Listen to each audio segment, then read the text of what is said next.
Live TV, सच सबसे आगे।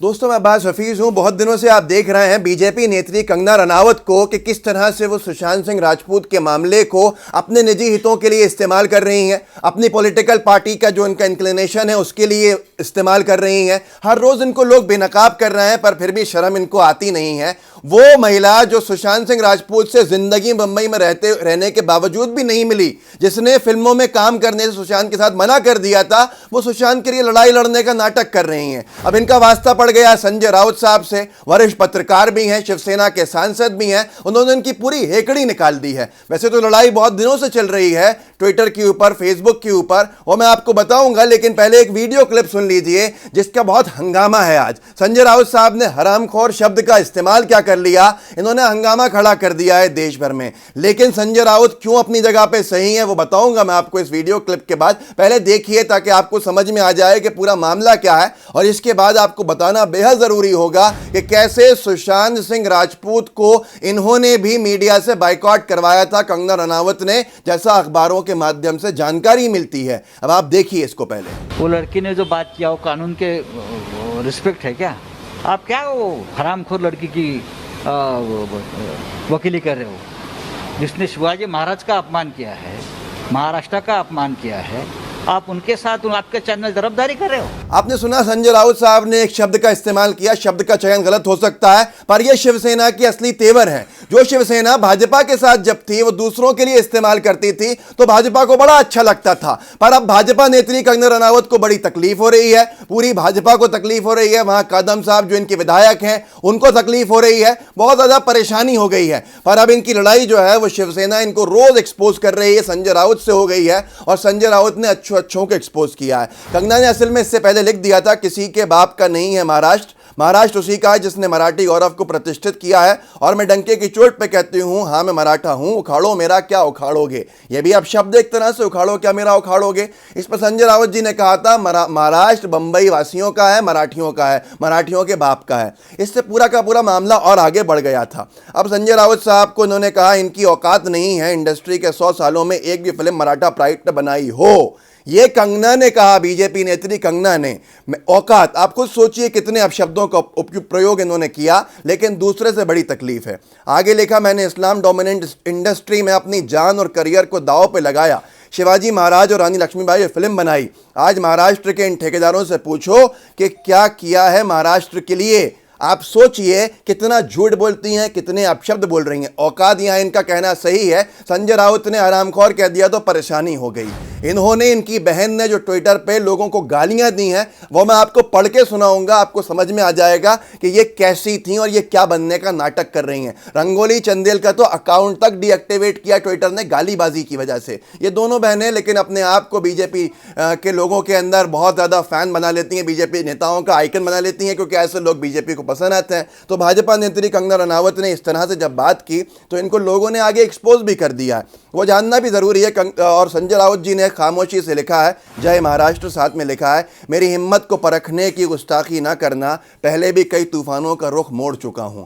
तो ये सारी चीज़ें आगे हैं। संजय राउत ने कहा माफ़ी मांगने को तैयार हूं। उन्होंने मेरे महाराष्ट्र को गाली दी। उन्होंने कहा जो महाराष्ट्र के बारे में कि ये पाकिस्तान ऑक्यूपाइड कश्मीर, पाक अधिकृत कश्मीर जैसा हो रहा है बम्बई, मुझे डर लगता है। वो इस पर माफ़ी मांगे। क्या इससे बड़ी कोई गाली हो सकती है कि भारत के एक अंग को, एक महत्वपूर्ण अंग को, फाइनेंशियल जो कैपिटल है भारत का, उसको पाकिस्तान अधिकृत कश्मीर बता दे? इससे बड़ी कोई गाली हो सकती है क्या? उस पर संजय राउत ने कहा है कि इस पर माफ़ी वो मांग लें, मैं उनसे माफ़ी मांग लूंगा। ये टेट फॉर टैट वाली स्थिति है जो संजय राउत ने कही है। अब मैं आपको सुनाता हूं कंगना और उनकी बहनों ने कितनी गंदी गंदी गालियां दी हैं लोगों को। कमाल राशिद खान, कंगना रनावत की बहन ने 2017 में लिखा था, ट्वीट किया था, ट्विटर क्योंकि उनका पूरा का पूरा डिसेबल कर दिया गया, सस्पेंड कर दिया गया। सुन लीजिए, ये पत्रिका ने छापा था, ला तेरा proof, I challenge you, show proof when Kangana met Aditya in 2003, नहीं तो सबके सामने नाक रिगड़ बिकाऊ कुत्ते। ये बोला था इसकी बहन, कंगना रनावत की बहन रंगोली ने। कोई आपत्ति नहीं की थी कभी किसी ने। मैं आगे बताऊंगा आपको इसके अंदर कि लोग क्या कह रहे हैं कि इनको सेलेक्टिव आउटरीच क्यों है। बेंगलोर के अंदर परेशानी नहीं हुई थी, दिल्ली में परेशानी नहीं हुई थी जब वहाँ हिंसा हो रही थी, एक आवाज़ नहीं निकली थी। हिमाचल में ज़मीन नहीं खरीद सकता कोई, 370 की तरह वहाँ भी धारा एक है लागू, उसके ऊपर कोई आपत्ति नहीं है कंगना को। आगे और देखिए, ये पत्रिका ने हेडलाइन लिखी थी, ओ माय गॉड, कंगना की बहन ने सोशल मीडिया पर KRK को दी गाली, कहा नाक रगड़ बिकाऊ कुत्ते। आगे कंगना ने एक प्रेस कॉन्फ्रेंस की थी कुछ वक्त पहले। कंगना ने मीठे शब्दों में मीडिया को दी गाली, कहा चिन्नी जैसे एंटी नेशनल जर्नलिस्ट देशद्रोही कह रही हैं, इससे बड़ी कोई गाली हो सकती है क्या? ये रोज़ बेनकाब होती हैं, इनको बेनकाब कीजिएगा, इसको आगे बढ़ाइएगा ताकि लोगों को पता चले कि कितनी ज़्यादा मतलब गिर जाने वाली स्थिति हो जाती है।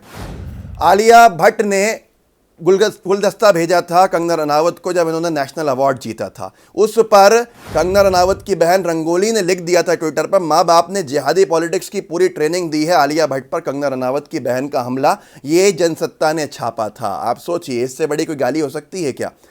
माँ बाप ने, ये ट्वीट है, ट्वीट का स्क्रीनशॉट है, ट्विटर पर अकाउंट सस्पेंड हो चुका है। माँ बाप ने एक्टिंग चाहे ना सिखाई हो मगर जिहादी पॉलिटिक्स में पूरी ट्रेनिंग है, मगर आप अनन्या जी भी आ गई हैं तो हो सकता है कंपटीशन बढ़ जाए। ये सारी इनकी हरकतें बहुत ज़्यादा पुरानी हैं, कोई नई नहीं है। आइए बेनकाब करते हैं इनको जो बहुत से लोगों ने किया कंगना रनावत को और भाजपा की जो राजनीति चल रही है उसको। ये कह रही हैं कि पहले किसी ने मराठा प्राइड पर फिल्म नहीं बनाई। देखिए कितना पुराना पोस्टर है, मेहताब सौराब ने बनाई थी झांसी की रानी।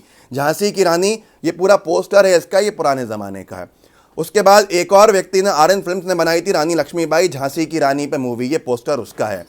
बालाजी पेंडारकर ने मूवी बनाई थी छत्रपति शिवाजी, ये पोस्टर उसका है। ये कंगना बहुत दिनों के बाद पैसा कमाने के लिए आ जाएं और ये कहें कि पहले किसी ने काम नहीं किया तो बड़े शर्म की बात है, इनको बेनकाब करना होगा। इसके साथ यही बताऊंगा मैं आपको कि कैसे ये सुशांत सिंह राजपूत को बाइकआउट कर रही थी इससे पहले और अब उसकी मौत के ऊपर ये अपनी राजनीति कर रही हैं, भाजपा की नेत्री हैं। क्योंकि कर मुक्त शेर शिवाजी, ये मूवी का पोस्टर पुराना।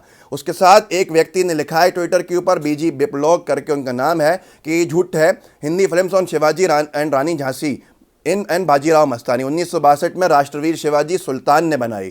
सन 87 में शेर शिवाजी राम गबाले ने बनाई। 1952 में महारानी झांसी जगदीश गौतम ने बनाई। 1953 में झांसी की रानी सोहराब मोदी ने बनाई। 2015 में बाजीराव मस्तानी बनी। ये कह रही हैं कि इस्लामिक डोमिनेटेड जो पूरी की पूरी वो है। मैं आपको जब बताऊंगा आप खुद देख लीजिए, ये स्क्रीन के ऊपर लिखा हुआ ये खबर है। कंगना रनावत ने मना किया सुशांत सिंह राजपूत के साथ मूवी करने से। देखिए बहिष्कार किया एक तरह से इन्होंने भी। आज अपने हितों के लिए, अपने मतलब के लिए ये एक राग अलाप रही हैं क्योंकि इनको भाजपा से चुनाव लड़ना है इसलिए। लेकिन एक साथी है हमारे बिहार से, एक युवक ने जो बात कही है वो सुनने लायक है। सुनिए इसको, कैसे उस व्यक्ति ने कहा है इनकी बखिया उधेड़ दी है, कैसे कि कितना सेलेक्टिव है तुम्हारा आउटरीच। तुम्हें गुस्सा नहीं आया हिमाचल में, तुम्हें गुस्सा नहीं आया दिल्ली में, तुम्हें गुस्सा नहीं आया बेंगलोर में, क्योंकि सरकारें और पुलिस ना भाजपा के हाथ में है। सुनिए, देखिए क्या कह रहा है। कंगना रनावत जब हिमाचल प्रदेश में PPA किट घोटाला हुआ उस समय वहाँ की सरकार को नहीं कोसती, और CA NRC के द्वारा जब नागरिकता की बात की गई तो केंद्र सरकार से क्यों नहीं करती कि ये देश किसी के बाप की बपौती नहीं है, यहाँ हर कोई रह सकता है। क्या कंगना रनावत को बेंगलोर के अंदर डर नहीं लगता जब बेंगलोर में हिंसा होती है? क्या कंगना रनावत को दिल्ली के अंदर डर नहीं लगता जब दिल्ली के अंदर भारतीय जनता पार्टी के नेता कपिल मिश्रा एक इस तरीके का बयान देते हैं जिसके कारण पूरी दिल्ली जल जाती है, फिर बेंगलोर में हिंसा हो जाती है? क्या कंगना रनावत को वहाँ डर नहीं लगता? वो अपने आप को वहाँ सुरक्षित महसूस करती हैं क्या? इन जैसे लोगों के कारण देश के अंदर दंगे होते हैं और ये अपने आप को बॉलीवुड एक्ट्रेस बताते हैं।